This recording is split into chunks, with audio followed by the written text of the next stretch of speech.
শিমলুগুৰিৰ যিটো চাৰিআলি তাত এখন মাল ভৰ্তি ট্ৰাক হয়তো কয়লা ভৰ্তি পঞ্জাৱ বডি হ'ব পাৰে আৰু এই টাৰ্ণিং লওঁতেই হঠাৎ সমস্যা হ'ল লগতে যি তেওঁলোকৰ টেকনিক্যাল সমস্যা বা চকা কিবা এটা খুলিছে কিবা এটা হয়তো সম্ভৱ হৈছে ফলশ্ৰুতিত এইদৰে এতিয়া চাৰিআলিতে আবদ্ধ হৈ পৰিছে আৰু শিমলুগুৰিত এতিয়া ব্যাপক যান-জঁটৰ সমস্যা হৈছে। কিন্তু এই শিমলুগুৰি চাৰিআলিটোত এমাহ মানে ঠিক হৈ থাকে তাৰ পাছতে প্ৰকাণ্ড গাঁতৰ সৃষ্টি হয় আৰু এই সমস্যাটো সমাধান কিন্তু হোৱা নাই। আকৌ শিল পুতি দিয়ে, আকৌ পকা কৰি দিয়ে, তাৰ পাছত আকৌ সমস্যা হয়। চাওক এইদৰে এতিয়া শিমলুগুৰি চাৰিআলিটোত বৰ্তমান সময়ত এইদৰে এতিয়া পঞ্জাৱ বডিখন এইদৰে থাকিলত হয়তো চকাৰ কিবা সমস্যা হৈছে, চকা এইদৰে খুলি আছে। কিন্তু যি কি নহওক, যি সমস্যাই নহওক, আৰু আমি দেখোঁ ইয়াত যথেষ্ট সন্ধিয়া সময়ত হওক দিনৰ ভাগত হওক যথেষ্ট পঞ্জাৱ বডি ডাম্পাৰ ডাঙৰ ডাঙৰ গাড়ীবোৰ ইয়াত পাৰ হয় আৰু মাল ভৰ্তি থাকে, অভাৰলোডো থাকে বহু গাড়ী। কিন্তু এই পথছোৱাত যিটো প্ৰকাণ্ড যে গাঁতৰ সৃষ্টি হয়, এই গাঁতৰ সমস্যা স্থায়ী সমস্যা আজিলৈকে সমাধান কৰিব পৰা নাই।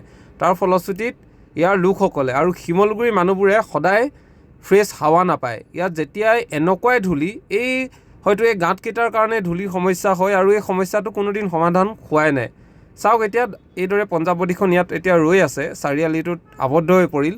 এতিয়া ইয়াত কাম লাগি আছে, ঠিক কৰিবলৈ চেষ্টা কৰিছে, কিন্তু যিটো এটা দীৰ্ঘম্যাদী সমস্যা, এই সমস্যা কিন্তু আজি পৰ্যন্ত সমাধান হোৱা নাই। চাওক তাত যি এটা প্ৰকাণ্ড গাঁত আছে, আপুনি গাড়ী পাৰ কৰাবলৈ আপুনি চিন্তিত হ'ব লাগিব। আৰু এইদৰে এতিয়া মাল ভৰ্তি দি পঞ্জাৱ বডি এইদৰে এতিয়া ৰৈ আছে, আবদ্ধ হৈ পৰিছে আৰু ফলস্বৰূপে এতিয়া ডাঙৰ এটা যান জঁটৰ যি সমস্যা, এই সমস্যা শিমলুগুৰিত দেখিবলৈ পোৱা গৈছে। আমাৰ কিন্তু সমস্যাবোৰ এইদৰে সমস্যা হৈ থাকে। এই গাঁতকেইটা পুতি দিয়ে, আকৌ গাঁতকেইটা হৈ যায়। এই গাঁতবোৰ কিয় সৃষ্টি হয়, এই গাঁতবোৰ সমস্যা সমাধানৰ বাবে কোনো ধৰণৰ নিৰ্দিষ্ট এটা যে টেকনিক ইউজ কৰিব লাগে, পৰিকল্পনা কৰিব লাগে, এইবোৰৰ কিন্তু অভাৱ দেখিবলৈ পোৱা যায়। এয়াই আমাৰ বৰ্তমান সময়ত সমস্যাবোৰ, যিবোৰ সমস্যা সমাধান আমি বিচাৰিলেও, কৈ থাকিলেও, চিঞৰিলেও কৰ্তৃপক্ষই গুৰুত্ব নিদিয়ে বা সীমাহীন সমস্যা। এই সমস্যাবোৰৰ কথানো আপোনালোকক কি ক'ম। কিন্তু আজি যিহেতু এই পঞ্জাৱ বডিখন ইয়াত ফচি গ'লত, আবদ্ধ হৈ পৰিলত, চাৰিআলিটোৰ মাজত ফচি গ'লত এতিয়া কেনেকুৱা এটা যান জঁটৰ সমস্যা হৈছে। এইফালৰ পৰা গাড়ীবোৰ আহিব পৰা নাই, আপোনালোকে দেখিছে। গাঁতবোৰ চাওকচোন, এতিয়া ডাঙৰ গাড়ী যেতিয়া পাৰ হ'বলৈ লৈছে, গাঁতকেইটা কিমান সমস্যা হৈছে, টাৰ্ণিং লওঁতে গাড়ীবোৰৰ কিমান সমস্যা হয়। এই গাঁতকেইটা এনেকৈ থাকে আৰু এইখন পঞ্জাৱ বডি ইয়াত ফচি ৰ'লৰ এতিয়া কেনেকুৱা এটা সমস্যা হৈছে।